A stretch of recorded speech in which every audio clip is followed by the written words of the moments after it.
الحمد للہ رب العالمین الصلاة والسلام علی سید المرسلین اما بعد فاعوذ باللہ من الشیطان الرجیم بسم اللہ الرحمن الرحیم السلام علیکم ورحمۃ اللہ وبرکاتہ۔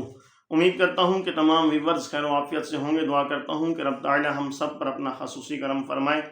واجب الاحترام دوستوں، بزرگوں، بھائیوں، بہنوں، جیسا کہ ہم سب جانتے ہیں کہ ماہ ربیع الاول کا مہینہ جاری و ساری ہے۔ 1500 سالہ آقا صلی اللہ علیہ وسلم کا جشن ولادت آنے والا ہے۔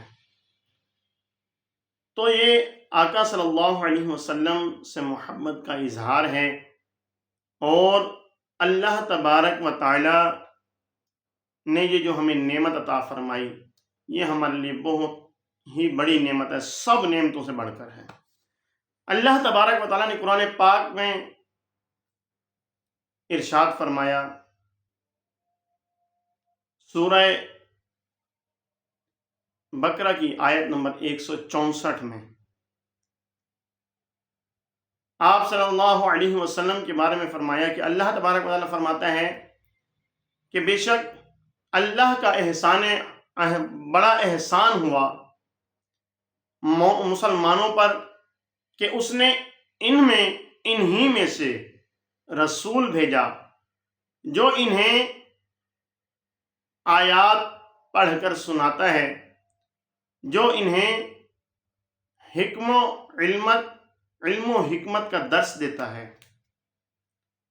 اور جو انہیں اللہ کی طرف، یہ آیت کا مفہوم عرض کر رہا ہوں، تو وہ یعنی کہ اللہ تبارک و تعالیٰ نے فرمایا کہ یہ میرا احسان ہے کہ میں نے انہی میں سے رسول بھیجا جو انہیں آیتیں پڑھ کر سناتا ہے، جو انہیں علم و حکمت کا درس دیتا ہے، اور جو انہیں اللہ کی طرف، جس کا مفہوم ہے کہ وہ بلاتا ہے۔ اب پھر فرمایا کہ یہ اس سے پہلے کھلی گمراہی میں تھے، تو اللہ تبارک و تعالیٰ نے یہ خوشخبری دے دی کہ یہ جو ہے رسول، یہ انہیں اندھیروں سے، کس کے؟ جہالت کے اندھیروں سے باہر نکالتا ہے۔ یہ اس سے پہلے کھلی گمراہی میں تھے۔ تو یہ دیکھیں کہ آقا صلی اللہ علیہ وسلم کے بارے میں رب تعالیٰ نے خود فرما دیا کہ یہ میں نے احسان کیا۔ اب اللہ تبارک و تعالیٰ نے آج تک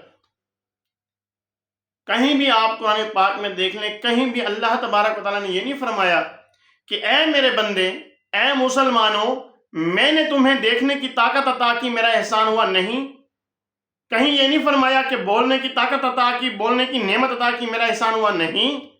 کہیں یہ نہیں فرمایا کہ میں نے ہاتھوں کی طاقت، ہاتھوں کی نعمت عطا کی، میرا احسان ہوا؟ نہیں۔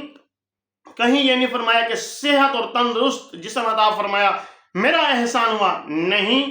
کہیں بھی یہ نہیں فرمایا کہ میں نے تمہیں چلنے کی طاقت دی، میرا احسان ہوا؟ نہیں۔ رب تعالیٰ نے کہیں بھی یہ نہیں فرمایا کہ میں نے ہوا کی نعمت عطا کی، میرا احسان ہوا؟ نہیں۔ کہیں بھی اللہ تبارک و تعالیٰ نے یہ نہیں فرمایا کہ میں نے اندھیرے کی نعمت عطا کی، نہیں، اس کا احسان ہے، میرا احسان ہے کہ میں نے اندھیرے کی نعمت عطا کی، نہیں فرمایا۔ اور نہ ہی یہ فرمایا کہ میں نے روشنی کی یا سورج کی نعمت عطا کی، میرا احسان ہوا، نہیں فرمایا۔ رب تعالیٰ نے ہمیں اس دنیا میں زندگی گزارنے کے لیے ہزاروں نہیں لاکھوں نعمتیں عطا کی، لیکن کسی ایک پر بھی رب تعالیٰ نے اپنا احسان نہیں جتلایا۔ ہاں، کہیں نہیں جتلایا احسان، لیکن ایک نعمت ایسی ہے، اب اس نعمت کی طرف چلنے سے پہلے، اب اگر ہم کسی کے پاس چلے جائیں کہ یار آپ نے یہ لاکھوں کا خرچہ کر دیا شادی پر، کیوں کیا؟ وہ کہتا ہے کہ اللہ نے مجھے عطا کیا، اس کا میں چرچا کر رہا ہوں، اس نے مجھے یہ نعمت دی ہے، میرا بیٹا نعمت ہے، اس کی شادی کر رہا ہوں، تو میں اس کا چرچا کر رہا ہوں۔ رب تعالیٰ نے خود قرآن پاک میں فرمایا ہے کہ جب تمہیں کوئی نعمت ملے تو اس کا چرچا کرو، ٹھیک ہے جی۔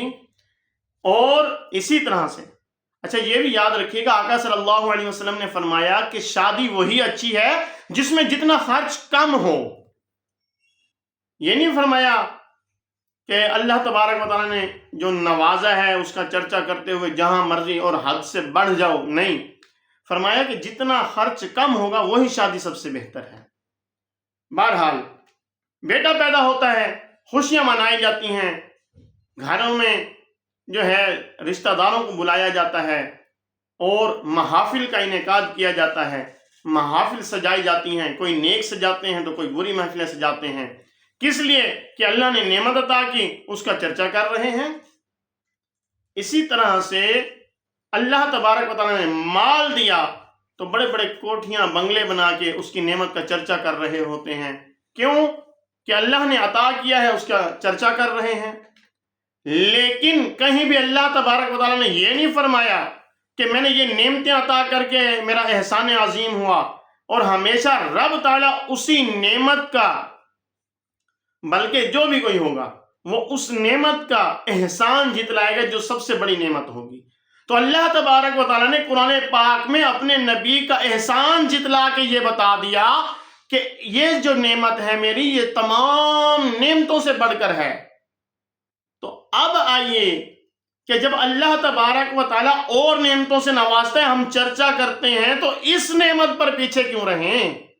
تو اس نعمت پر، یہ جو تمام نعمتوں سے افضل ہے، جس کے بارے میں فرمایا کہ میرا احسان ہوا، رب تعالیٰ اپنا احسان جتلا رہا ہے یہاں پر، تو یہ سب سے بڑی نعمت ہے۔